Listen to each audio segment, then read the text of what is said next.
Senhoras e senhores, senhoritas, ossos do ofício mais uma vez. E hoje a gente está com um quadro completo. Doutor Marco Aurélio. Bem-vindo de volta. Doutor José Carlos, muito bom.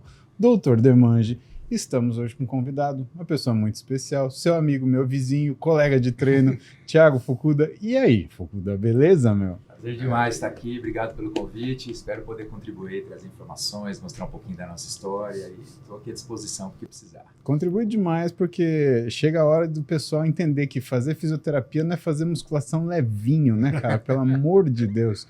Conta um pouquinho para a gente, e assim, para o pessoal entender da onde que sai o que é a vontade de ser fisioterapeuta, se encontrar na profissão e os caminhos que você trilhou, por quê? Muita gente que assiste esse podcast também é vestibulando, é aluno de colegial, e a galera tem aquela dúvida, pô, eu gosto disso, gosto daquilo, então acho que é legal você contar o seu caminho, porque depois tem áreas que são muito interessantes que a gente vai explorar aí, né? Porque você conseguiu transformar a fisioterapia em algo razoavelmente maior, né, meu amigo? É isso aí, essa é a nossa missão hoje, continuar transformando aí a fisioterapia. Acho que todo mundo começa... pratica esporte, tem uma lesão, fica tomando um anti-inflamatório aqui, relaxando ali, uma hora a coisa não vai. Acho que a minha história é parecida com a de muitos. Em algum momento fez lá algumas sessões de fisioterapia, resolveu, gostou. Eu mesmo desde os 16 anos já tinha decidido que era isso que eu queria fazer, justamente por esse ponto que eu acabei de falar aqui. E aí a coisa continuou, fiz o vestibular, passei, comecei a trilhar um caminho. Já me encontrei na faculdade, era aquilo que eu queria fazer. Isso é muito legal, porque quando você começa a fazer, dá o match, né, dá a liga, você vai fazer com amor. Eu acho que no primeiro ano todo mundo dá aquela bagunçada, né, perde um pouco o foco. Mas aí quando tem uma família boa, estruturada, que vai mostrando o caminho, eu segui meus pais eram professores universitários, né? Você deu aula também, não deu? Dei aula há 16 anos na São Camilo. Que legal. Fala um pouco dessa experiência já que tem o seu aprender e o seu ensinar, né? E foi interessante porque eu fiquei 3 anos desempregado. Eu acabei a residência, fui para o Canadá trabalhar um pouco lá, fazer um estágio na minha área, voltei, comecei a atender numa clínica de convênio, aí aquele negócio, né? O dia inteiro ali, eu falei, não é isso que eu quero, acho que eu vou tentar, vou para São Paulo fazer uma residência, vim para cá, para Santa Casa, e esses 2, 3 anos eu fiquei trabalhando ali de graça, prestando serviço e tentando entrar. E a primeira oportunidade que eu tive de trabalho mesmo foi dando aula na faculdade. Olha com só. 3 anos e pouquinho de formado. Aí comecei a dar aula bem jovem, de uma área específica que eu estudava muito, que eu já tinha algumas publicações. E aí gostei, comecei a dar aula de várias coisas, eu percebi que eu tinha uma didática boa, diferente. E aí foram 16 anos passando, aí deixei agora, uns 4 ou 5 anos que eu deixei a docência em faculdade, né? Aí eu enveredei pelo mundo digital aí, que hoje é o meu forte aí. Mas você vê que essa entrada no mercado de trabalho não é uma entrada fácil, é uma entrada que às vezes demanda você gastar algum tempo a mais se preparando do que você fez na faculdade, ou seja, você foi para fora, teve uma experiência fora, você voltou, ficou durante 3 anos fazendo parte de ciência ali, para depois o seu trabalho começar a engrenar. Eu queria que você dividisse essa experiência, assim, como é que foi todo esse processo, né, na sua cabeça para as pessoas que estão vindo. Porque às vezes a pessoa acha, eu vou terminar a faculdade e eu já vou começar a trabalhar, mas não se encontra talvez no trabalho, porque fica aquele negócio, né, quadradinho, aquele negócio maçante. Como é que você descobriu isso assim no seu dia a dia? Até porque você fez a residência, né? Isso é uma coisa interessante, né? O que você tinha de opção de residência, né? Como é que as coisas? Não vou começar a trabalhar, vou fazer residência, no que eu vou fazer? E isso é uma coisa muito da geração nova, né? O pessoal que está assistindo aí, que tem entre 20 e 25 anos, tem uma ansiedade em conseguir resultados rápidos e tem uma resiliência menor do que nós mais antigos. Ninguém aqui é muito antigo, tá? Mas... Muito obrigado. Marco Aurélio, é o mais antigo. Não, mas a gente tinha mais resiliência, né, cara? A gente apanhava, ia, sabia que o caminho era de pedra mesmo para conseguir alcançar os objetivos, né? Hoje já tem um imediatismo maior, então até um cuidado que eu sempre tenho com essa geração, mas aqueles anos que eu tive que ficar lá 2, 3 anos ralando para conseguir o meu objetivo, que sempre foi, na época, entrar na Santa Casa, eu queria ser chefe de grupo lá, isso moldou o meu caráter, porque hoje eu tenho uma empresa com mais de 50, quase 60 clínicas, a gente emprega hoje mais de 200 fisioterapeutas, direta e indiretamente, 320, 330 pessoas que sustentam a família com o que a gente montou, isso foi muito do que eu passei. Então hoje quando eu recebo um currículo, não vem para mim, vem para o RH, mas quando eu faço uma entrevista, eu olho no olho mesmo, eu tenho um negócio de dar uma atenção especial, porque eu sei o que eu passei lá atrás e como é ruim você não ter portas abertas, né? Então isso me ajudou a hoje dar muito valor no que eu tenho, no que eu construí, principalmente em abrir portas e abrir oportunidades. Hoje tem muito mais oportunidades, né? Ao mesmo tempo a concorrência também é maior, hoje tem muito mais faculdade, vocês também, óbvio, tem muito mais profissionais que ingressam no mercado. Então, para quem está começando, pode ser que a coisa não caminhe tão rápido como a gente espera quando a gente sonha na época da faculdade, 5 anos no meu caso, 6 no de vocês, pode ser que a coisa não venha tão rápido. E quando você tem essa garra, essa vontade de vencer, você vai passar por esses obstáculos todos, sabendo que lá na frente vem a premiação, né? Mas o que te pesou para você decidir fazer a residência? Eu te falo isso porque a gente também vive numa situação onde alunos de medicina também não estão querendo fazer residência mais, né? Então, a gente sempre tenta lembrar eles, você vai passar por essa situação, para eles entenderem que a gente não faz residência porque a gente quer ganhar mais ou que a gente quer ganhar menos, a gente faz residência porque a gente entende que o universo de conhecimento é tão grande que não dá para você simplesmente, você é generalista e eu resolvo alguma coisa, né? Tem áreas que a gente acaba tendo uma afinidade maior, a gente decide para lá. Como é que funcionou isso no seu caso? No meu caso é porque eu estava já começando a atuar numa clínica de convênio, e convênio judia, né? E aí era principalmente na fisioterapia que o repasse do plano de saúde é 20, 25 reais por um atendimento. Então, precisava atender ali 5, 6 clientes por hora. Então, era um negócio maluco, e eu percebi que ali eu ia passar 5, 10 anos e eu ia estar no mesmo lugar, estacionado ali, estagnado. E aí eu vi a residência como um baita trampolim, não só de networking, mas de experiência, viver casos diferentes, atender ali no SUS, onde você vê de tudo, né? Isso te ajuda, te impulsiona, te dá confiança para um dia que você cair num mundo mais particular ali, você conseguir sair de todas as situações. Eu vi como um crescimento, hoje eu até falo que não é mais um diferencial, acho que uma pós-graduação, algo assim, é uma obrigação hoje para você, senão você vai passar 5, 10 anos, você vai estar usando aqueles conceitos que você aprendeu na faculdade, que a gente sabe que ali é uma base da base, né? Muitas vezes os professores nem clinicam mais e não tem um conhecimento ali a fundo, acaba passando o superficial, você não tem que ir nessa linha.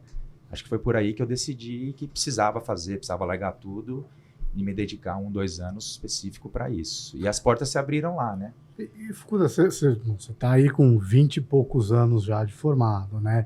Como é que você vê a evolução da fisioterapia musculoesquelética na sua área nos últimos 5, 10, 15, 20? Porque as coisas se atualizam, o que mudou?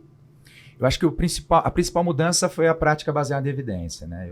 Modéstia à parte, acho que contribui muito com isso. Foram mais de 70 publicações que a gente fez, falando da área ortopédica, né? E eu consegui trazer isso lá dentro da Santa Casa, porque enquanto a gente não crescesse como profissão, não crescesse como ciência, a gente nunca ia ter valor na sociedade, né?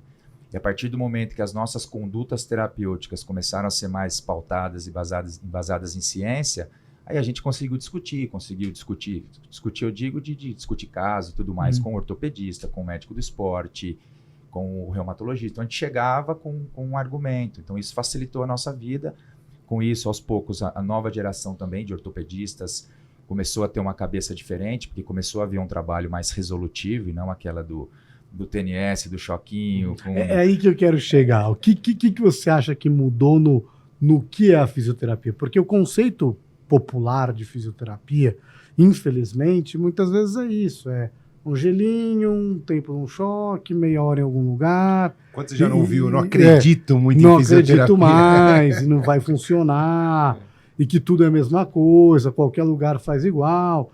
O que você conseguiria passar para as pessoas de mostrar o que é um programa de reabilitação bem feito no seu modo de entender? Excelente pergunta, porque isso é realmente... Eu tive já uma rede de clínicas populares, né? Que era a Fisiopop, que a gente tentava atingir a classe C e classe D. E era impressionante, quando essa população chegava para a gente aplicava terapia manual, os conceitos de liberação miofacial bem feito. Quando a gente tirava o paciente rápido da maca, começava a dar carga, exposição gradual, começava a fortalecer músculos específicos em angulações específicas. A tecnologia chegou também, a gente tem equipamentos hoje de alta evidência científica, laser terapia, terapia combinada, tem muita coisa nova que acaba tendo um resultado mais rápido, e aquelas práticas mais antigas foram sendo abandonadas, né? Não faz sentido um cara ir numa clínica de fisioterapia para aplicar 20 minutos de um aparelho que é analgésico, como o TNS, o choquinho lá que o paciente fala, que as evidências não mostram isso. Eu tenho aparelhos mais rápidos, com mais resultado, mas eu acho que a principal mudança foi a gente começar a tirar o cara da maca cedo. Você vai me ver atendendo um cara com dor lombar aí, mesmo na fase aguda, a gente já começa princípios de mobilidade, eu ponho esse cara para agachar, eu ponho esse cara para fazer um afundo, eu faço um trabalho de core, de estabilização. E antigamente não, era um cara que ficava em repouso uma semana em casa. O repouso não é mais tratamento. Então acho que foram pequenos movimentos que foram sendo adotados e principalmente o nível do profissional melhorou. O nível do fisioterapeuta melhorou. Ele investiu no currículo, investiu na carreira, isso vai dando credibilidade. E quando a gente vê os resultados clínicos aí, se você pensar 80%, 90% de casos ortopédicos tratados de forma conservadora, não cirúrgica, e a fisioterapia inserida nesse contexto, isso vai dando respaldo e a coisa vai evoluindo. Óbvio que também, isso eu tenho que fazer um agradecimento, né, para a fisioterapia, os ortopedistas hoje, que são nossos principais parceiros, eles também viram tudo isso. Eu ia te perguntar exatamente isso. Isso é folclórico para a gente, mas fala um pouquinho dessa relação ortopedista-fisioterapia, né? Isso foi muito mais difícil no passado? Foi, principalmente com a fisiatria, né? Por causa da Unimed. Você acredita que a Unimed, no interior de São Paulo, era obrigatório ter um fisiatra dentro. Eu acho que se bobear em alguns lugares ainda é. É obrigatório você ter um fisiatra dentro de uma clínica de físio, cara. Então o cara fazia lá diabo 4 para tentar fazer uma grana no final do mês e no final ele tinha que passar 50% pro fisiatra. Aí é fogo, aí é foda. Aí essas coisas machucavam. Mas aos poucos foi tendo. Acho que as novas gerações de ortopedistas, justamente por estar próximos de bons profissionais, de bons fisioterapeutas, eles foram ganhando credibilidade. As discussões de caso eram diferentes. E eu acho que aí tem uma evolução muito grande. E um dos trabalhos, um dos paradigmas que a gente mudou também com a empresa é que hoje nós nos tornamos também profissionais de primeiro contato. Eu diria que 70% dos pacientes que chegam no Trata hoje chegam direto. Claro, muitos já passaram em ortopedista, já passaram no pronto-socorro, já fizeram ali um diagnóstico, um exame de imagem, mas que não veio indicado. Ele veio pela marca, pela credibilidade, pelos resultados. E por isso que a gente tem buscado hoje parceiros ortopedistas para montar negócios juntos, que a gente possa falar a mesma língua e estar tudo no mesmo ambiente. Por isso que eu tenho hoje mais de 25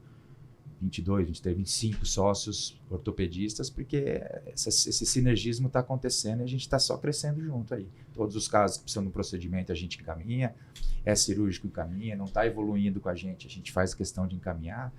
E a coisa tá bonita. E como é que era o Thiago na UTI? Como é que era o Thiago no respiratório? Você lembra dessa época? Eu acho que eu fui até bem, né? Fui bem, mas não era o que eu queria fazer, mas tinha que se dedicar.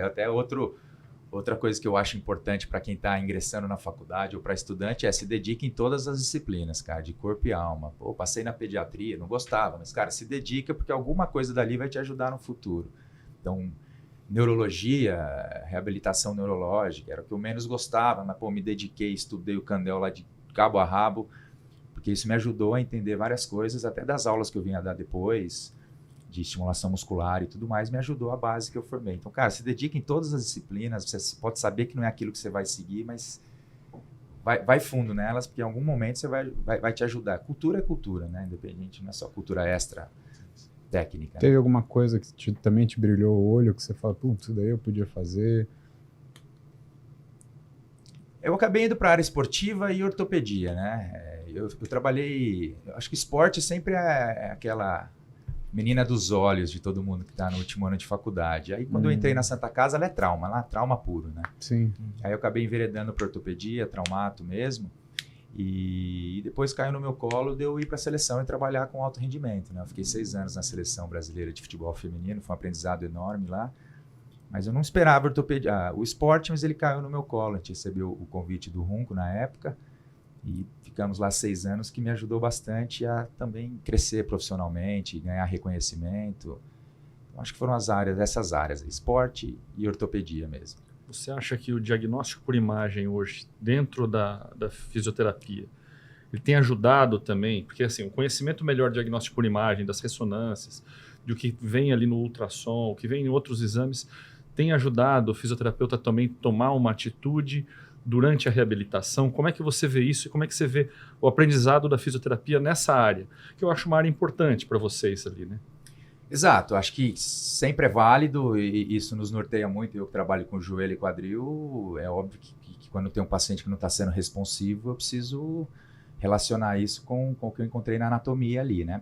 Tem aquela ressalva que a gente sempre faz, principalmente lombar, joelho, que tem um percentual grande de pacientes que apresentam alteração no exame de imagem, aquilo não tem nada a ver com o quadro disfuncional, né? Então, essa interpretação que eu acho que vai tempo aí, cabelinho, meu cabelo não tá branco ainda, mas que é com o tempo que você vai, que se você hoje, depois dos 35, 40 anos e começar a passar uma ressonância em todo mundo vai ter algum tipo de alteração do uso da máquina, né?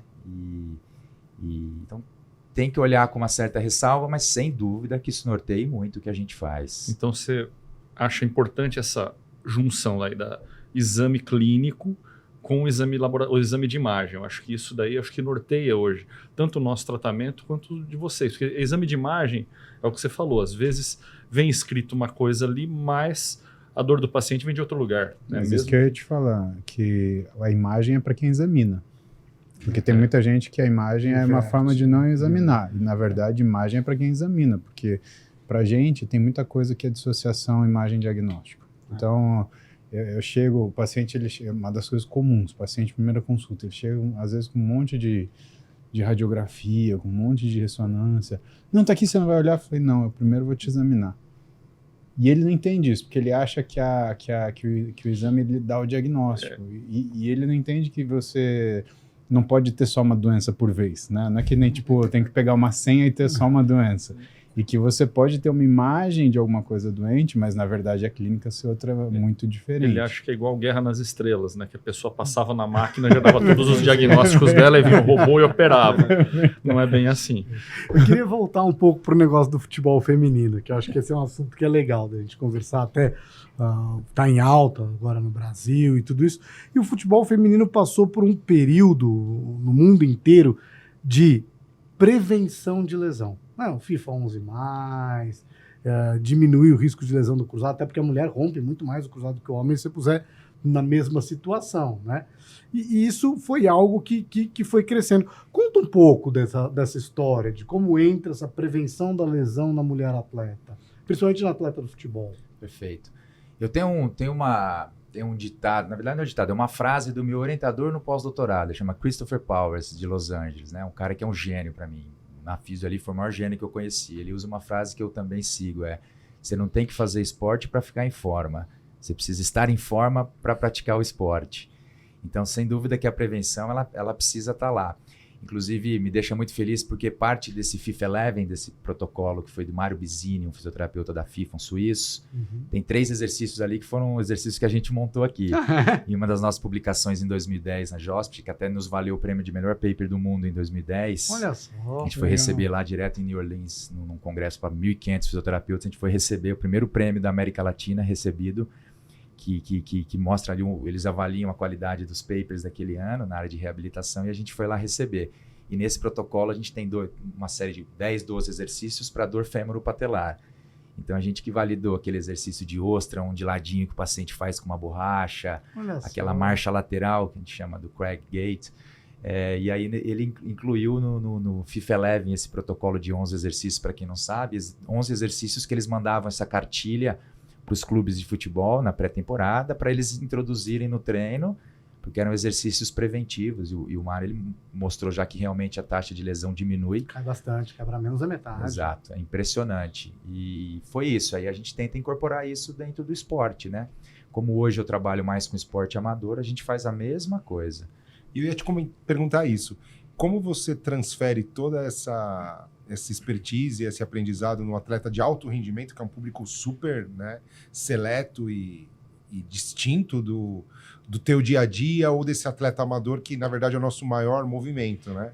A gente tem que fazer uma adaptação. É óbvio que um atleta de alta performance você precisa acelerar mais o tratamento, você pode fazer 2 sessões no dia se der. É um pouco diferente, mas o conceito é o mesmo. O conceito é, se você tem espasmo muscular protetor, vamos relaxar com miofacial. Se você tem rigidez, tem bloqueio em uma articulação, seja aquela da dor ou seja a articulação adjacente, vamos fazer um trabalho de mobilidade. Vamos começar da base do core, vamos começar a fortalecer músculos específicos. A base assim, é parecida, o conceito é parecido. Tem uma coisa bem interessante nessa linha.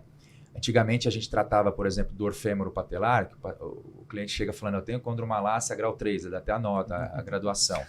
A gente tratava isso como? Alongando com a faixinha posterior, tratava isso fortalecendo o VMO, vocês devem ter escutado isso na faculdade.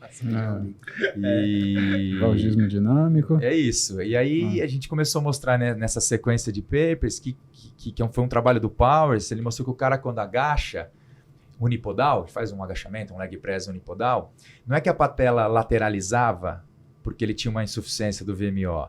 Ele botou uma ressonância dinâmica que o cara fazia o movimento dentro da máquina e ela ia mostrando em real time. E aí ele mostrou que a hora que você começa a agachar, não é a patela que lateraliza, é o fêmur que roda. E a partir do momento que eu vi isso, deu estralo. Falei, pô, se é o fêmur que roda medial e perde a área de contato da patela com o fêmur, o problema é lá no quadril. Porque quem evita essa rotação interna do fêmur é o glúteo médio e máximo. Então a gente começou a fazer um trabalho de força lá em cima para tratar as lesões de joelho. Aí nesse paper eu coloquei um grupo só trabalhando o protocolo tradicional, fortalecendo o VMO, alongando cadeia posterior, e no outro eu acrescentei fortalecimento que eu chamo de complexo póstero-lateral de quadril. São todos os rotadores laterais, extensores e abdutores. E o resultado, a diferença clínica foi absurda, com diferenças clinicamente significantes. E depois eu fiz um outro paper mostrando 1 ano depois. 1 ano depois, todo mundo que tratou só o joelho voltou ao mesmo nível de dor de antes do tratamento. O grupo que acrescentou o quadril estava lá em cima. Então a gente vai trazendo essas informações e incorporo tanto no atleta amador, no atleta de alta performance, até em sedentário. Então eu já sei que eu tenho que trabalhar lá em cima, eu tenho que trabalhar quadril. Como fazer isso? Aí a gente vai adaptar a periodização para cada público, né? A carga, a exposição para cada público. Mas o norte é o mesmo, o tronco é o mesmo. Não, e é fantástico você detalhar nesse nível, que às vezes, mesmo que a pessoa não entenda exatamente, né, todas essas nuances, ela percebe, não, mas o que é legal? Ela percebe o quanto de ciência que tem nisso, né? O físio não é um operador de máquina, né? É realmente uma pessoa que está altamente ligada na questão biomecânica, funcional, que tem essa capacidade de realmente mudar a realidade e a evolução de um diagnóstico, né? Quer ver um outro exemplo legal? O Paulo está aqui, que é a área dele. A gente tratava antigamente as lesões de ombro, principalmente o impacto, né? Com borrachinha fortalecendo o manguito, né? Hoje a gente sabe que se você tem uma hipomobilidade torácica, você tem um cara muito rígido, com uma retração de cadeia anterior, não adianta você trabalhar manguito, porque a hora que você está aqui, a escápula inclina para frente. Se ela inclina para frente, ela rebaixa o acrômio, que é o ossinho da frente da escápula. E aí você vai levantar o braço e ele vai bater antes da hora. Então hoje, mais importante do que olhar para o ombro, é você fazer um trabalho de mobilidade de tórax. Tem um músculo aqui importante entre as escápulas que chama serrátil anterior. Então, fortalecer esse cara é quem vai fazer a escápula fazer essa inclinação para trás e abrir o espaço. Então, olha quanta coisa que a gente foi trazendo da biomecânica. Físio é isso, é você interpretar. Eu peço um teste lá para o cara levantar o braço várias vezes. Opa, percebi que a escápula já ficou mais bicuda ali, ela saiu um pouquinho. Eu tenho que abordar a escápula em vez de ficar só trabalhando o manguito. Então, essa ciência que a gente trouxe, essa visão biomecânica para o tratamento. Então, sempre fala hoje, fala um músculo para você trabalhar em um cara com impacto do ombro. Eu não vou falar manguito, eu vou falar o serrátil anterior. E é um músculo que você não pega em qualquer exercício de academia. Dificilmente você vai fazer algo que enfatiza o serrátil. Você vai enfatizar peitoral, latíssimo, mas enfatizar serrátil você não acha. Por isso que às vezes até quem faz academia tem dor no ombro, porque não faz um trabalho específico para aquilo. Então isso é a físio hoje, entendeu? Na verdade, tem mais um fator importante, né? Você vê que a academia hoje, principalmente quando você vai para as low cost, elas não têm exercícios livres, são máquinas. E por que antigamente, sei lá, época do Arnold Schwarzenegger, estamos falando década de 50, 60 e 70, né? Você não tinha essas descrições de cara que tinha dor no ombro comum aqui. Como que eles treinavam? Exercícios livres. Então o cara tinha um core diferente, o cara tinha uma musculaturas que são de suporte diferentes. Se você olhar fisiculturistas da época, você vê serrátil dele, você vê da anterior, você vê tudo, aquilo marcava tudo. E por quê? Porque os treinos eram muito mais... A gente fala, eu não gosto desse termo, tá? Falar, eram mais funcionais. Treino sempre é funcional. Mas eu acho que o treino com a máquina, ele se torna disfuncional à medida que ele já te oferece um trilho biomecânico que mata os sinergistas que vão fazer um movimento. E isso que é um movimento, e isso gera o que é um estímulo que a gente traz para o pessoal. Fala, cara, treina com um profissional de educação física, né? Tá com uma dor, vai para fisioterapia, trata essa dor e aprende o que você tem que fazer lá. Porque não é que você, fiz, sei lá, 10 sessões de fisioterapia, beleza, melhorou a dor, aí volta a treinar a mesma coisa. Cara, você vai ter o mesmo problema.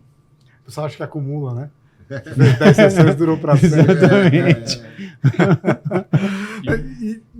Uma outra coisa que assim, eu acho que é importante no treinamento e na reabilitação é você trabalhar os agonistas e antagonistas. Você ter ali um efeito sinérgico de trabalho dessa musculatura. E por muito tempo, um outro músculo que ficou meio de fora ali no ombro foi o romboide. Os romboides, o romboide maior, o menor, o trapézio ali, também eles ficaram um pouquinho deixados de lado, né? E hoje em dia eu acho que na fisioterapia também eles estão virando um pouquinho vedetes, muito mais por causa também da discinesia, que é o que você falou, que vocês trabalham para evitar, e eu acho que hoje é o que mais se tem. Quando a gente trata fisiculturistas profissionais, você tem uma simetria muscular que faz com que eles tenham menos dor do que o pessoal que faz academia hoje. Porque quem faz academia olha no espelho, vê o peito e o bíceps. Nossa, bem lembrado. E ele tem ele olha, o que eu costumo falar é assim, a vaidade masculina, né? O peito e o bíceps. Então ele vai para academia, isso ele faz sem pensar. Ele vai trabalhar mais esses músculos que são mais visíveis para ele mesmo e acaba deixando as costas um pouquinho para trás. Você pega muito isso nos pacientes? Pego, eu não trabalho com a área que você citou, né? Eu não trabalho tanto com fisiculturismo ou com, enfim, alta performance nesse sentido, mas sem dúvida que sempre eu percebo desequilíbrio, sempre. Eu tinha um isocinético, que é uma máquina grande que avalia a força de vários músculos, mas que hoje a gente acaba trabalhando com o handheld, que é um avaliador de força manual mesmo, que cai muito bem. Sempre tem desequilíbrio, sempre tem. Isso é uma coisa muito legal de mostrar para o paciente, especialmente para o paciente ativo, né?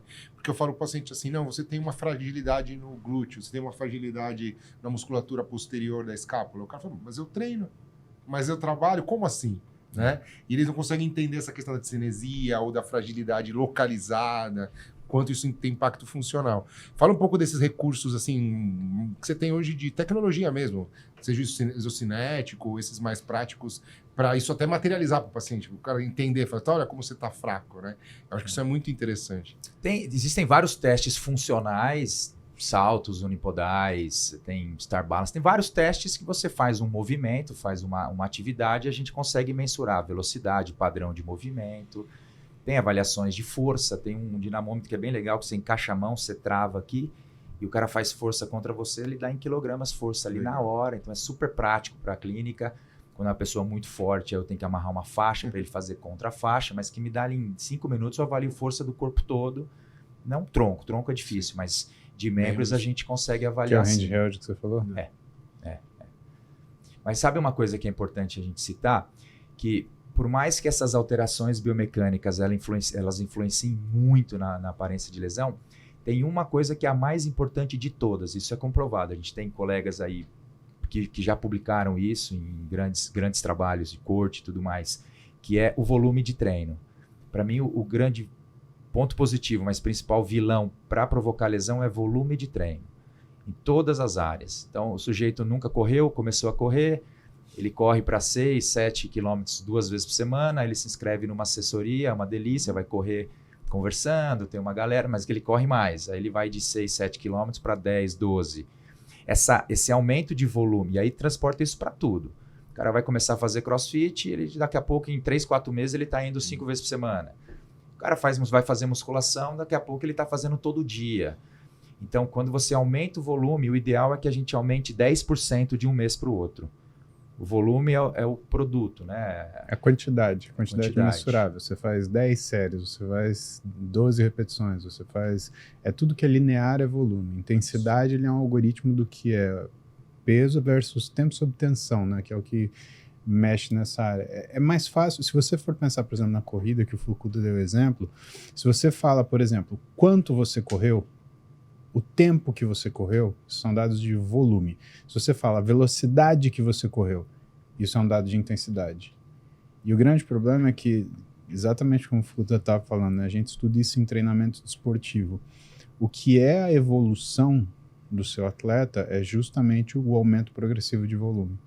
E principalmente para hipertrofia, que é o início de qualquer trabalho de performance, né, o que a gente trabalha, por exemplo, no fisiculturismo, que é a área que eu tenho mais paciente, da ordem de 20% de aumento de volume a cada 3 semanas. Só que se você faz essa conta e faz um planejamento anual, você vê que é uma conta que não fecha. É o cara que começaria a fazer supino com 10 quilos e terminaria o ano com 360. Então, por que assim não é? Né? É porque, para a gente, é muito importante avaliar o que é essa questão de tempo sob tensão. Porque a forma que você lida com o tempo sob tensão é o que vai te dar força, potência, velocidade, resistência, ou resistência aeróbica e resistência anaeróbica, né? Que são as capacidades que o músculo vai tratar. E é difícil isso na prática, né, Foucault? Isso, e ainda tem a frequência semanal de treino, tem a duração total do treino, tem várias variáveis que a hora que você soma tudo, põe num bolo, aí quando a gente sobe muito rápido, você pode até estar com a biomecânica perfeita, mas uma hora vai aparecer um problema. E você tem tempos de recuperação diferentes, né? Sim, então sim. o músculo tem um tempo, o tendão geralmente é o dobro do tempo, e aí para você poder encaixar aquilo, né? E a gente chama isso de ou horizontalização ou verticalização de treino. Por exemplo, o cara... marombeirão típico, eu treino peito segunda-feira. Ele faz 5 exercícios. Né? Supino reto, supino inclinado, crossover, supino declinado e um flyer. Aí ele quer fazer 5 séries de cada um. São 25 séries. Aí se ele fizer 10 repetições de cada, é uma infinidade de repetições, 500 repetições. Cara, quando você começa a olhar, o treino dele começa a durar 1 hora, 1h30, de repente 2 horas, e cadê o tendão para aguentar tudo isso também? Tirando Não. quando ele não faz 5 multiarticulares lá para peito e usa tríceps. Ele vai lá e isola mais 3, 4 para tríceps. A hora que você junta são 8, 9 exercícios que pegou o tendão do tríceps. Então Mas é legal porque quando a pessoa também que quer fazer uma atividade física começa a ser bem orientada assim, não sai nunca mais da clínica, né? Porque aí ela pega confiança. Tem valor, né? Exato. Thiago, E só a última coisa que também acho que quando você me perguntou, prometo que é a última, que das diferenças aí que a gente trouxe para a fisioterapia, né? Outra diferença que eu acho gritante é parar com esse negócio de 10 sessões. A fisioterapia ela não é Tilenol, ela não é só curativa, ela não é só analgésica. O meu trabalho começa quando melhora a dor. Claro que eu vou fazer de tudo para pegar aquela dor lombar e zerar rápido, em 5, 6, 10 sessões, mas a partir dali que começa o meu principal trabalho, porque é ali onde eu quero evitar a recidiva. Então a gente também, nas clínicas, quando trabalha, a gente trabalha com programas mais longos, de 2, 3 meses. Então parem de pedir 10 sessões. Mas sabe que esse negócio das 10 sessões é a burocracia. Você sabe, Thiago, tem uma razão de ser que é esdrúxula isso, né? A razão de ser das 10 sessões que se ficou é que muito lá atrás, a gente citou Unimed e planos de saúde, se entendia que era necessário uma reavaliação do médico de cada 10 em 10 vezes, que é um negócio que não tem sentido. E que precisava remunerar esse indivíduo. Então, ficou meio uma situação tão maluca que se você escreve fisioterapia até entendimento do profissional fisioterapeuta quanto a melhora, eles devolvem. Eles vão devolver o papel. Se você escrever 12, eles devolvem o papel. Se escrever 8, 9. É um número mágico. Como nós, então né, virou 10, um carimbão que infelizmente, ó, pessoal, quando a gente escreve 10, não é que são 10 mesmo e acabou.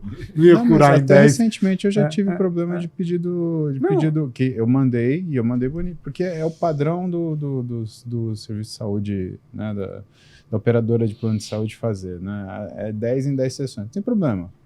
A gente faz. Mas aí os caras queriam uma previsão total de tratamento. Aí quase que eu fiz, peraí, vamos ver aqui agora. Ó, deixa eu jogar um búzio. Cara... E o mais maluco é que tem algumas situações que nitidamente vão precisar mais de 10, já sabidamente há muito tempo. Sim. Uma lesão ligamentar do joelho que você opera, não há como imaginar que em 10 você vai encerrar.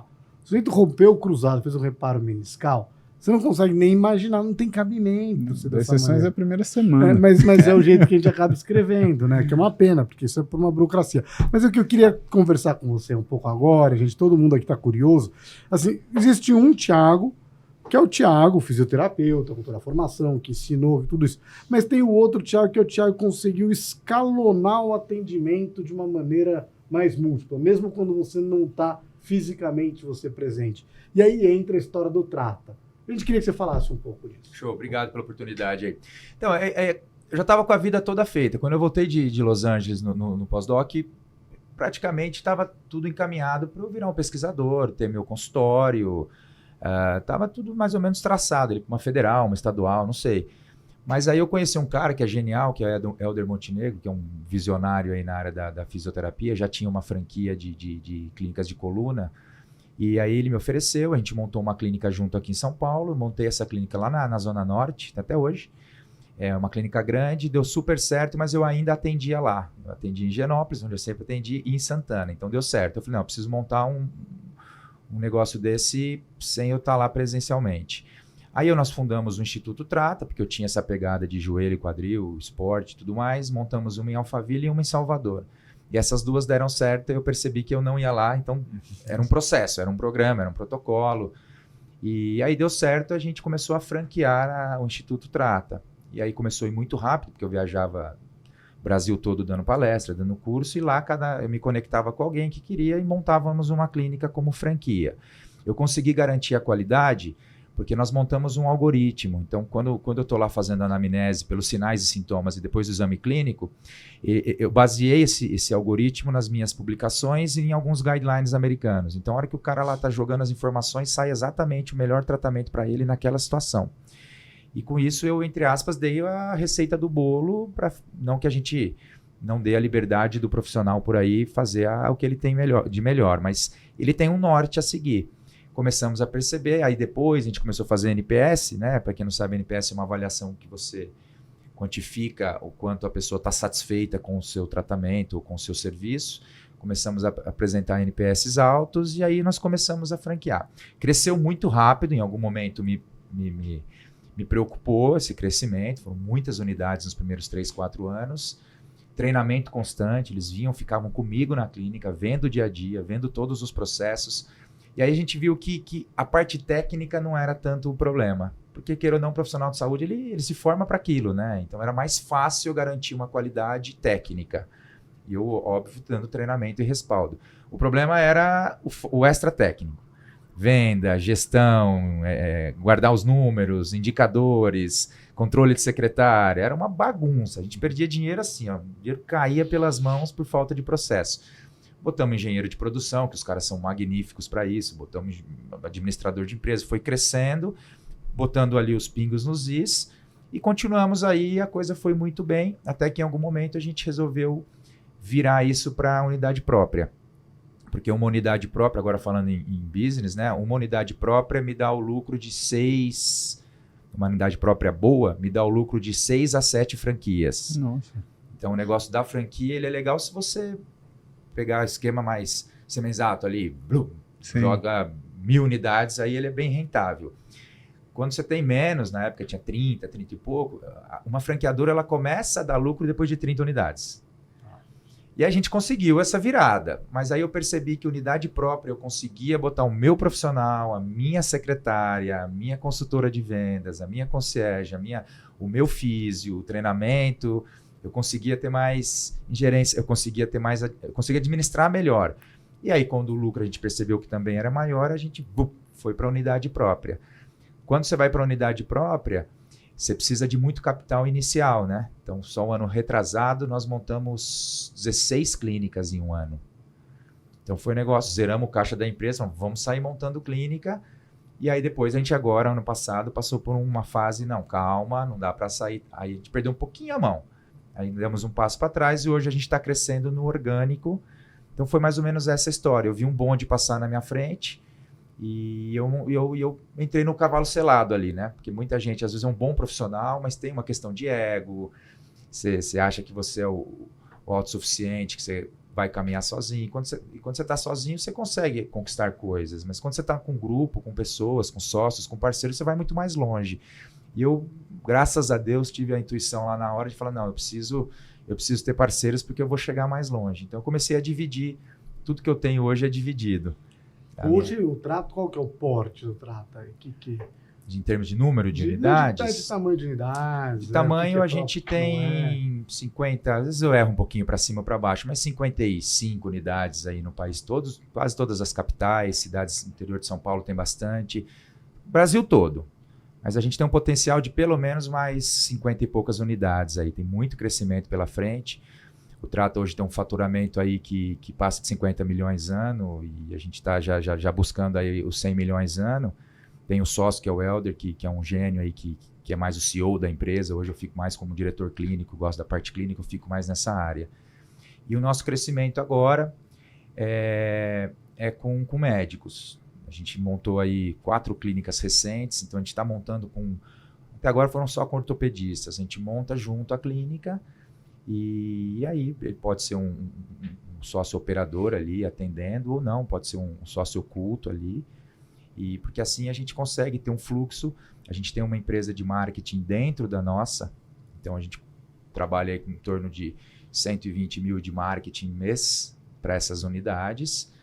E então eu consigo gerar uma demanda muito alta para as clínicas. Mas é óbvio que quando eu tenho uma demanda offline, né, por indicações e tudo mais, isso agrega muito quando une forças. Porque o digital hoje ele é muito caro, né? Uhum. E eu acho que eu dobrei esse investimento em marketing em 2 anos. Tá, todo mundo investe em digital e acaba ficando o CAC, no custo por lead ali fica muito alto.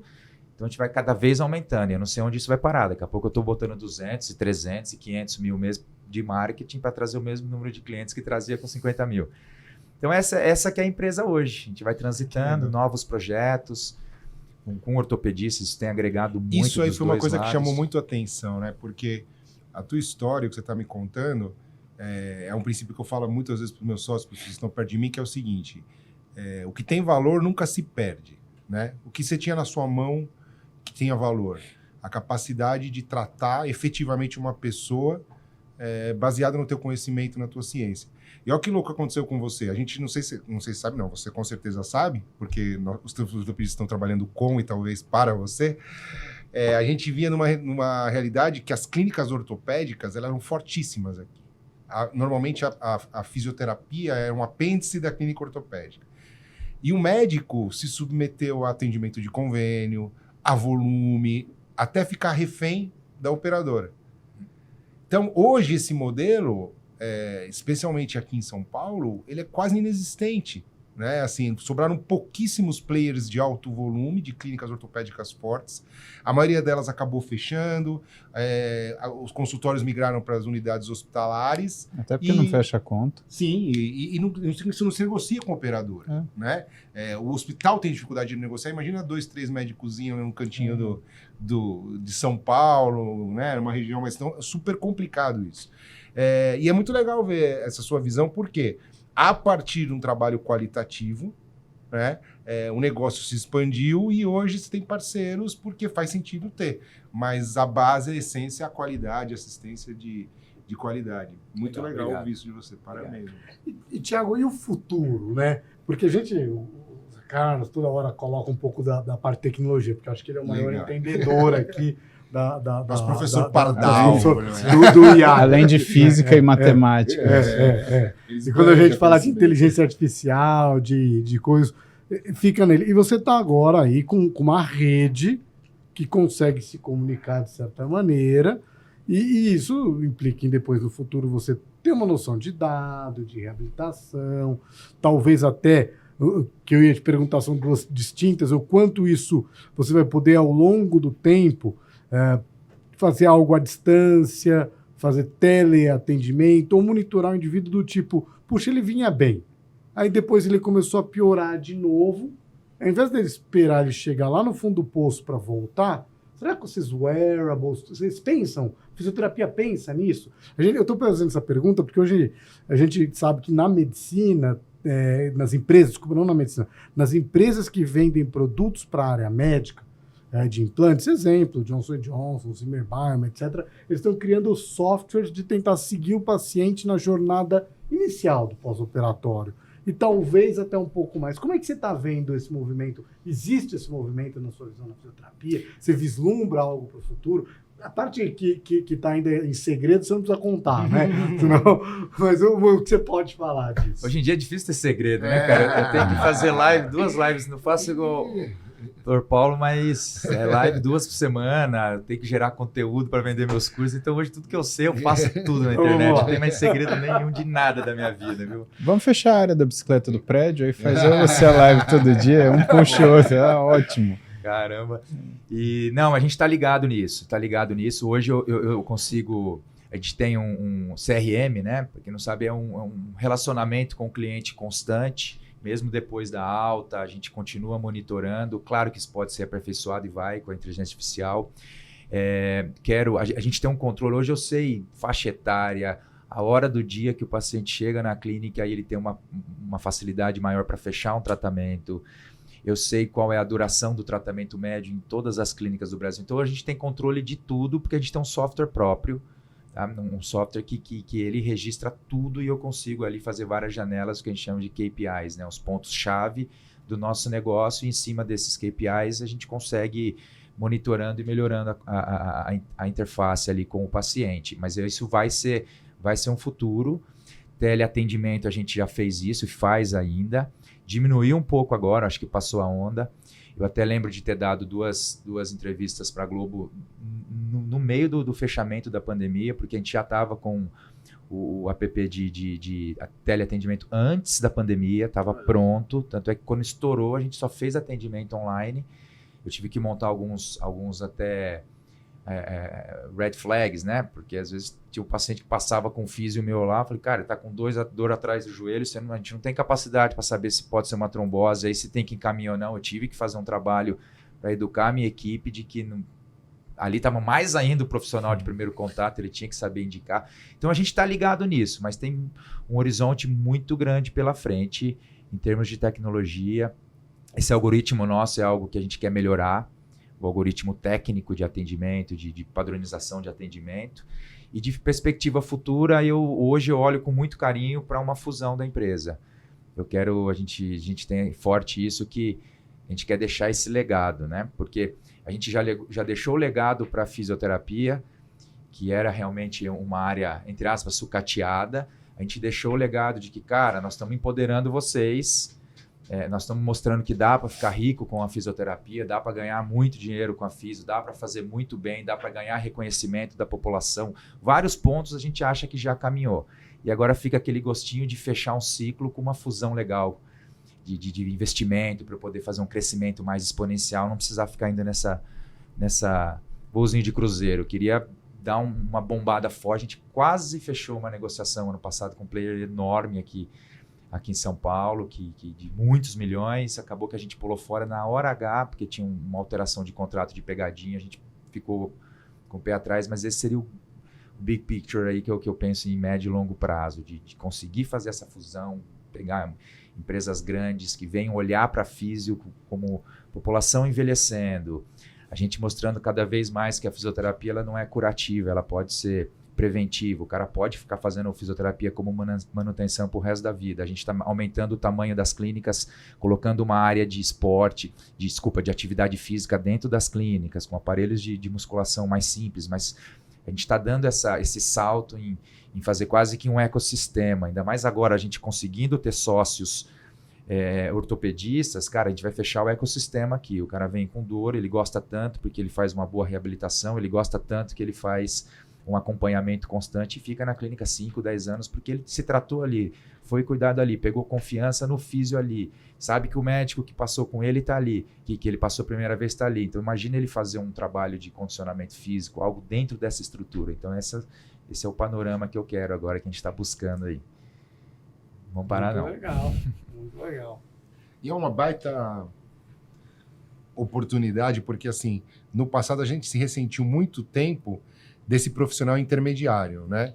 que era ou um educador físico com bastante bom senso para não prejudicar um paciente do ponto de vista clínico, ou de um fisioterapeuta muito bom a ponto de ter todo o conhecimento de educador físico, né? E é hoje que a gente percebe os grandes especialistas nessa oportunidade de realmente fazer a parte terapêutica, mas mais do que isso, estabelecer um caminho de vida para boa parte dos pacientes, né? As áreas se complementam, Sim, viu? Porque sim. eu sou fascinado pela área da educação física, tenho um monte de amigo aqui no prédio, personagens que minha esposa, personal, todo santo dia ela faz. Então, assim, sou apaixonado pela área da educação física e tranquilamente as duas áreas vivem Sim, em harmonia. sim. Todo mundo sabe onde acaba o trabalho de um, começa do outro, ou não, onde os dois se juntam. O que importa são as pessoas ficarem bem, se movimentar e fazer atividade física. Para mim, isso é vida, né? O que eu ia perguntar para você é justamente dessa área, que eu tenho a sensação, não é que onde acaba um e começa o outro, é onde os dois se juntam mesmo, né? Como é que você trabalhava na seleção, por exemplo, nessa condição? A gente, quando o atleta estava lesionado, ele ficava com a gente lá. Quando ele já estava em momento de alta, a gente fazia um trabalho com ele dentro de campo, fazendo a transição, em algum momento entregava para o preparador físico, aí ele dava continuidade no coletivo lá, né? Porque ele não conseguia fazer um trabalho individual lá, a gente fazia o individual por causa de tempo, né? Entendi. E funcionou super bem, até que por relacionamento, todo o aquecimento eu que fazia, porque eu incorporava o FIFA Eleven dentro do aquecimento, e ele já planejando o trabalho mais agressivo depois de performance. Então eu fazia um pré-aquecimento com as atletas, entregava para ele, aí ele continuava o trabalho dele. Então vivia em harmonia. Mas acabava assim, muitas vezes ele acabando tendo e ganhando noções de fisioterapia conforme ele viu o trabalho evoluir. E hoje, ainda mais com tudo que eu faço aí online, todo mundo tem conhecimento está aí. O que você está fazendo online hoje, Fukuda? Eu sou sócio de uma empresa de cursos na área de fisioterapia, basicamente, né? É uma plataforma de cursos online, que também eu comecei já tem uns 12 anos, foi bem lá atrás. Comecei com cursos de ombro, joelho, quadril, de eletro. E agora a gente tem uma pós-graduação online. E eu coordeno uma pós-presencial, mas hoje o foco mesmo é uma pós-graduação online, reconhecida pelo MEC, chancelada pela Faculdade de Anhanguera. A gente está com 2.500 alunos nessa pós. Parabéns. E aí a gente montou um streaming que são cursos de 5, 6 horas de duração, cursos menores, são 35 cursos, a pessoa paga lá uma anuidade de R$450, R$500 e ela tem acesso a todos esses cursos, que é um trampolim para depois ele fazer a pós. E aí a coisa deu certo que a gente começou a usar essa plataforma para outros fisioterapeutas que têm aí entrada em rede social e um bom currículo para lançarem a sua pós. A gente está com 3 ou 4 pós já em andamento em áreas diferentes, fisiorrespiratória, físio que a gente chama dermatofuncional, que é bem parecida com a estética. Então a gente está agregando outros professores para coordenar a pós dentro dessa plataforma nossa. Tudo com sócio, cara. Tudo tem sócio que fazem toda a parte operacional. Tem uma área da educação física, né, que o profissional de educação física hoje tem buscado mais, e eu tenho visto isso com muita satisfação, que é a área de populações especiais. Crianças, idosos, pessoas com doenças crônicas não transmissíveis, degenerativas, o que engloba o que teria um cuidado maior. E muitas vezes ele acaba derivando, ele acaba precisando de conceitos de físico. Existe uma opção para esse profissional de educação física? Ele tem onde estudar, ele tem quem buscar para ter esse complemento? Eu não saberia citar uma pós ou um programa específico. Tem grandes profissionais da educação física que falam bastante de populações especiais aí, né? A gente conhece até alguns em comum aí. Mas eu não saberia citar um agora, mas existe. Me manda um direct aí quem tiver interessado, que eu faço questão de procurar ali e mandar o nome da instituição e tudo mais. Mas eu sei que existe. Aproveita, qual que é o teu Instagram? Acho que é Dr. Thiago Fukuda. Acho que é. Vocês têm o DR essa é a hora da propaganda. Dr. Thiago Fukuda. Falando em sinergia, foi muito legal ouvir assim de você toda essa evolução da sua especialidade. Mas a gente, que é mais simplório, também evoluiu um pouquinho aí recentemente, né? E o que você viu de evolução na ortopedia que contribuiu para o teu trabalho como fisioterapeuta, assim, nos últimos tempos, seja do ponto de vista técnico, do ponto de vista de mentalidade? Eu ia falar mentalidade em primeiro lugar aí. A abertura que vocês deram para a gente poder discutir os casos, né? Antigamente, para um físio ter um WhatsApp do médico, daquele nosso paciente, para poder falar, cara, não estou evoluindo aqui, eu estou evoluindo, o que você fez nessa cirurgia? Era um negócio surreal. Hoje não, hoje essa interação ela é muito grande, eu percebo os ortopedistas com cuidado muito grande em fazer essa interação com a gente, porque isso nos ajuda muito. Peguei agora um pós-operatório de tornozelo, não tinha noção nenhuma, só via a cicatriz, não tinha noção nenhuma do que tinha sido feito. Fui conseguir falar com o cirurgião, me explicou em 5 minutos de conversa ali, entendi tudo, mudou totalmente o que eu tinha pensado naquela terapia, naquele programa. Então, essa mentalidade, essa abertura ajudou muito. Hoje eu recebo uns joelhinhos muito mais secos, mais sequinhos do que antigamente, né? Vem muito mais fácil trabalhar. Os cuidados iniciais que vocês usam também e orientam nos ajuda muito, né? Antigamente eu pegava um PO de joelho, o cara ficava uma semana em casa com um rolinho embaixo do joelho e chegava totalmente... Se vira aí. Isquio encurtadíssimo. Estava um mês para tirar aquilo que era só ter posicionado. Hoje tudo isso já vem. Que legal. Esse pré-operatório que alguns casos fazem também nos ajuda no pós-operatório, quando a gente fala em ligamento, prótese, para artrose, aí fazer um trabalho pré-operatório ajuda no pós. Acho que muitas coisas. Hoje vocês trabalham muito com os procedimentos, né? Menos invasivos aí, que também me ajudam bastante, que é muito mais fácil. Os ácidos hialurônicos da vida também facilitam muito o meu trabalho, pensando em joelho. Eu acho que está por aí. Acho que só tenho a agradecer e elogiar aí o crescimento. E você falou um pouco, até foi uma frase que eu achei que foi ótima, que você falou que é possível prosperar com a fisioterapia economicamente. Como é que você está vendo o mercado do fisioterapeuta? Você falou da pós-graduação, um monte de gente se formando, ainda é um curso que muita gente se forma. Como é que você tem visto o mercado para agora, para 5, 10, 20 anos? O que você daria de conselho para o indivíduo que hoje entrou no curso de fisioterapia e fala, vou trabalhar no músculo esquelético? O que você diria para esse indivíduo? A gente tem que ver assim, né? Às vezes acaba a gente ficando meio que no nosso relacionamento, acaba sendo um pouco envezado, né? Então tem que tomar muito cuidado com isso. Então eu diria que eu conheço muitos aí, mais de 50 fisioterapeutas que estão milionários. Isso eu conheço. Que estão muito bem fazendo coisa honesta. Não que a gente fale, às vezes na área de saúde a gente fica um pouco receoso de falar de dinheiro e tudo mais. Mas não, de forma honesta, fazendo um bom serviço, resolvendo problemas das pessoas que estão super bem, e conheço vários. Mas é óbvio que dentro de um contexto, um big picture aí, não é bem assim. A gente tem muita gente que desanima, que larga a profissão, que não... Mas eu acho que quem dá certo é quem faz um planejamento de carreira. Eu falo muito disso. A pessoa se forma e ela sai, faz um curso aqui, faz uma pós qualquer ali. Alguém me falou que esse aqui é... E vai fazendo as coisas sem pé nem cabeça. Faz a monografia da faculdade de um tema, faz estágio em outro, vai fazer pós em outro. Olha que você vê, virou uma maluquice. Não tem... Como a gente tem um setor de RH, né? A gente falou que tem mais de 200 físios que trabalham ali com a gente, né? Então a gente recebe currículo de todo canto. E quando a gente analisa currículo é impressionante, cara. Você olha, você não vê um pé nem cabeça no currículo. Então não fez um planejamento. Pegar ali onde eu quero estar daqui a um ano. Putz, eu quero completar a pós ou sei lá o quê. Quero estar ganhando quanto. Onde você quer estar daqui 3 anos? Faz um planejamento. Hoje tem várias formas tecnológicas, Canvas, matriz SWOT, tem várias coisas no Google aí, se você procurar, você vai achar, ou pega uma folha mesmo e desenha lá, onde eu quero estar daqui 1 ano, daqui 3, daqui 5, coloque as suas metas e coloque uma flechinha para eu atingir aquela meta, o que eu tenho que fazer? Eu tinha um sonho de fazer mestrado. Então, para eu fazer um mestrado, o que eu preciso? Eu preciso estar assistindo aula nessas universidades como aluno especial, preciso estar me conectando aqui, preciso falar com 10 orientadores, preciso fazer um levantamento das instituições que aceitam fisioterapeuta, quais as áreas. Então, eu montei um planejamento para atingir cada um desses objetivos. E quando você faz isso, a coisa tende a acontecer melhor, porque o mínimo que a gente pode fazer é ser um bom profissional, que a gente chama de hard skills, né? Você tem que ter habilidades técnicas que se diferenciam dos outros, porque você vai ficar mais confiante, seu trabalho vai ser melhor, você vai ter uma agenda mais cheia, porque você resolve os pepinos que os outros na tua cidade não vão resolver. E mais rápido, vai ter mais indicação, vai ter mais boca a boca.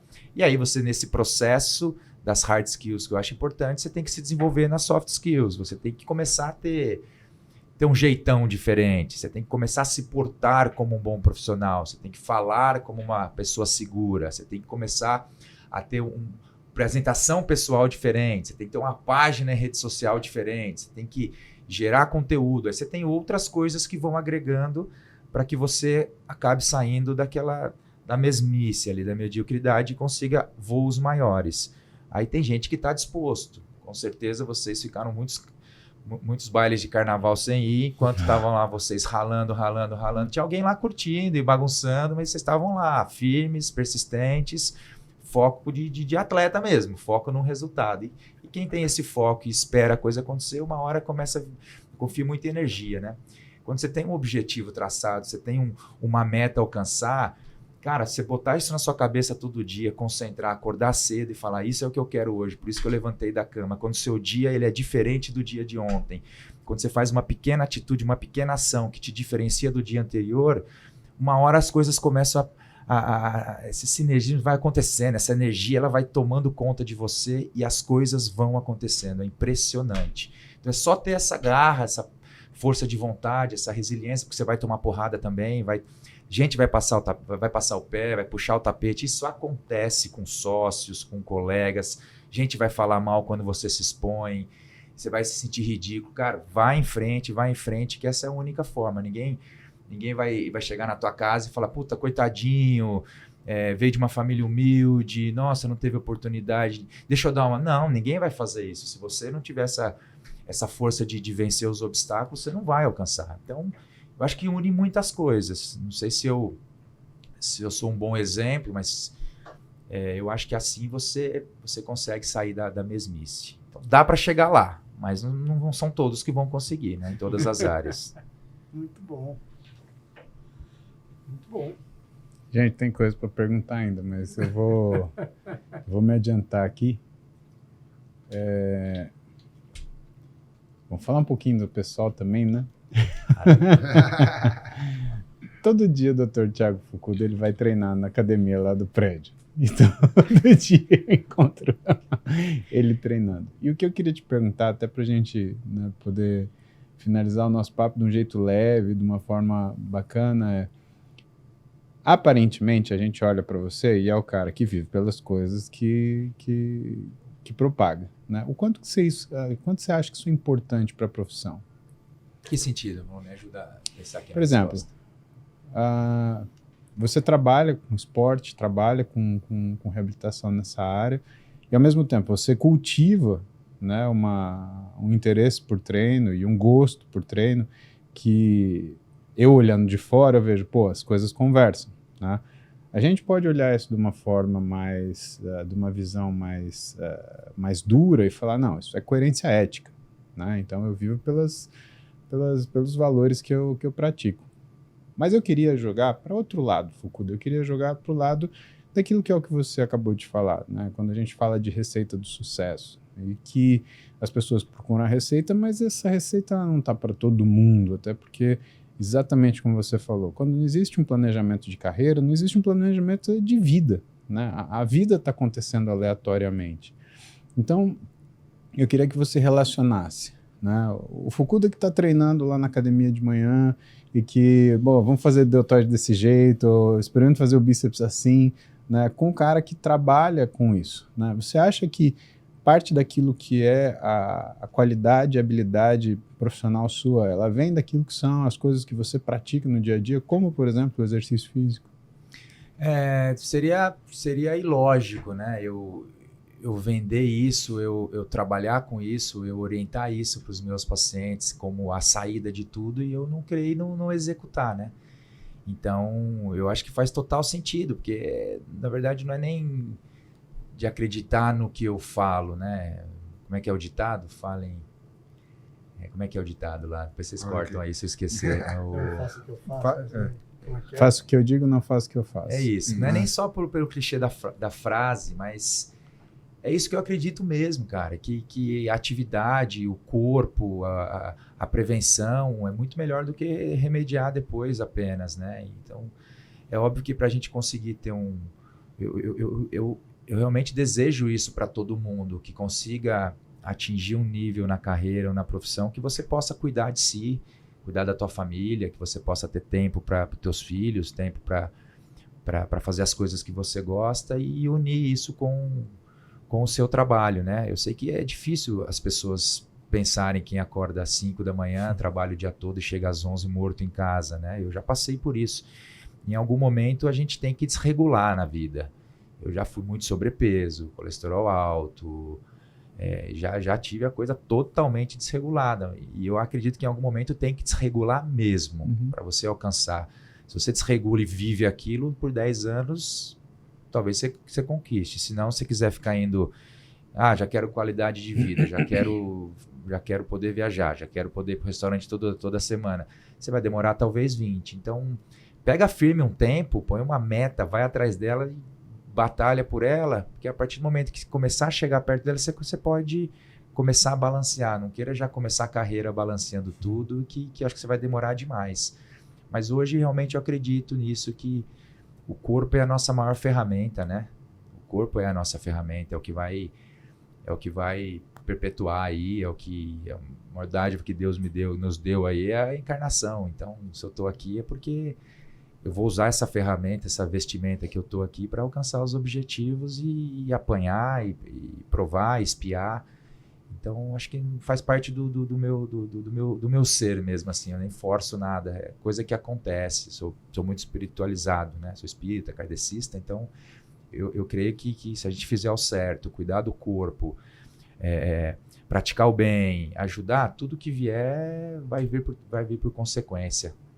Nunca foquei em dinheiro, nunca foquei em status, nada. Essa coisa está acontecendo devagarzinho porque alguma coisa certa está fazendo, né? Muito Sim. bom. Conquiste conquiste o respeito dos teus colegas de profissão, que depois você vai conquistar o respeito de pacientes, das pessoas por aí. Então, quando os meus colegas de profissão se inspiram em mim e me respeitam, já foi um grande avanço, que eu sei que eu estou no lugar certo, fazendo certo. Senhores, alguma consideração final? José, Marco? Muito bom, muito bom. Alguma mensagem que você queira deixar para a galera, Fukuda? Só agradecer vocês, é um momento de muito orgulho estar aqui com vocês e obrigado pelo convite, contem sempre comigo aí, parabéns pelo trabalho, vou ser um fã assíduo agora aí, vou assistir todos os episódios. Não, e para você ver como aquilo que você estava falando antes tem razão, né? O convite partiu do Demanja, não meu. Para mim, você era sempre meu vizinho, meu parceiro de treino, brother, pô, me ajuda nesse supino aqui, vamos fazer um ombro junto. E foi o Demanja que chegou e falou assim, cara, o Thiago Fukuda faz isso. Eu falei, você tá de brincadeira. Nossa, vamos ter ele aqui. E olha só, é aquela história, né? É esse fator aglutinador, como é que a gente está junto hoje, né? E que eu acho que isso é uma das coisas, uma das provas materiais que a gente oferece para a galera que nos assistem e que, de fato, né, as coisas como a gente fala, que se você fizer a coisa certinha, a coisa vai agregar, vai acontecer. Muito obrigado pelo convite. Fico muito feliz. Obrigado a vocês aí, Boa. parabéns pelo trabalho. Muito obrigado. Muito bom. Galera, esse foi mais um Ossos do Ofício. Hoje a gente recebeu o Dr. Thiago Fukuda, que veio adicionar fisioterapia, empreendedorismo, coragem, o que é elaboração no plano de carreira. Eu espero que vocês gostem bastante. Deixe seus comentários. Se você tem alguma dúvida, cara, aproveita o comentário para isso. Legal, a gente produz conteúdo em cima disso. E não esqueça, se conveniente for, assine o nosso canal e clique as notificações para saber sempre que a gente tiver material para vocês. Um forte abraço e a gente se vê no próximo.